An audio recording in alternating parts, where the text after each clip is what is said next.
ลูกซีนกินแต่กะน้ำมะม่วงกับมะม่วงไข่เนาะไปเบิ่งกันเลย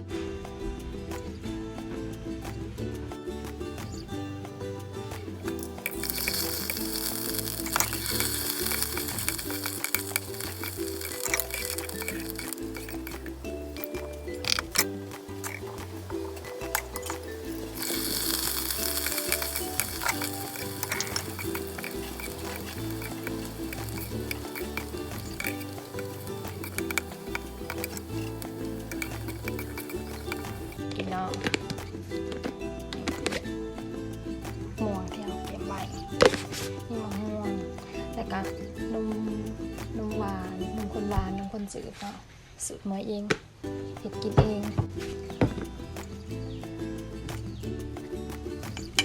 ใส่2 บวงเนาะแล้วก็ตามด้วยนมข้นหวาน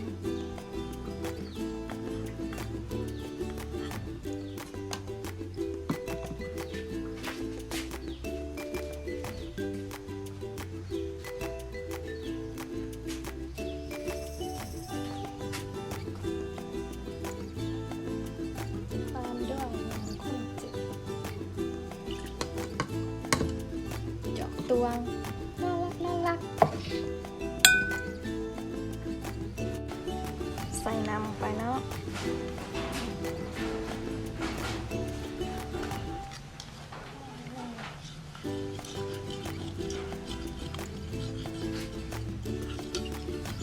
มันจะ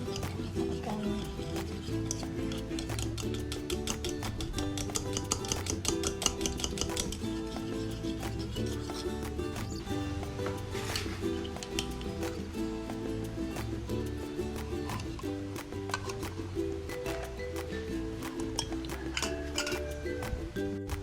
เขาก็ได้น้ำมะม่วงแล้วเอากินมะม่วงไข่แซ่บๆจากต้นเลยเมนูมื้อนี้แม่ทอดลูกซีนรวมเนาะแล้วก็น้ำมะม่วงแซ่บๆเฮ็ดเองเลย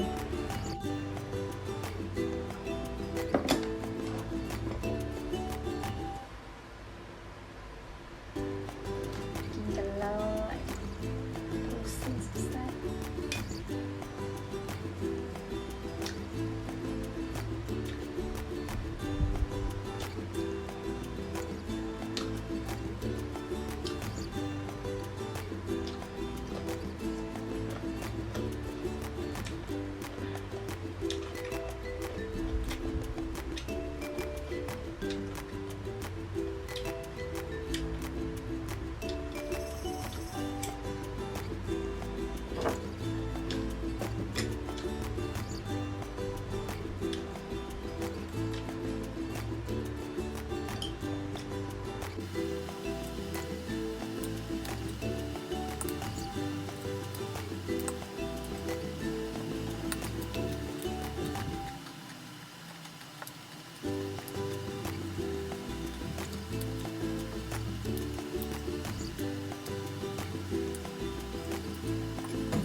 เมนูต่อไปคือผัดหมูไข่เนาะ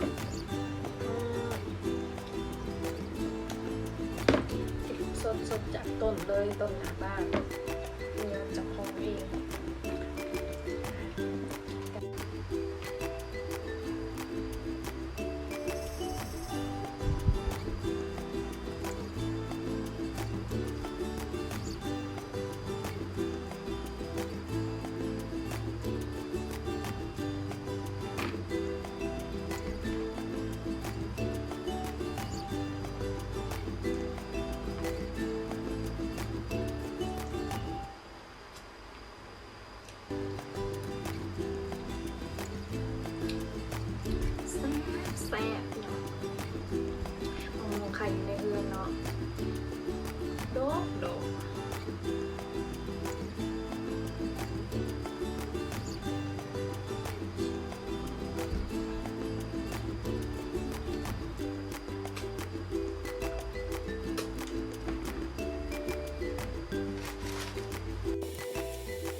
นี่ก็คือต้นมะม่วงเนาะต้นมะม่วงไข่ทางหน้าบ้านเลย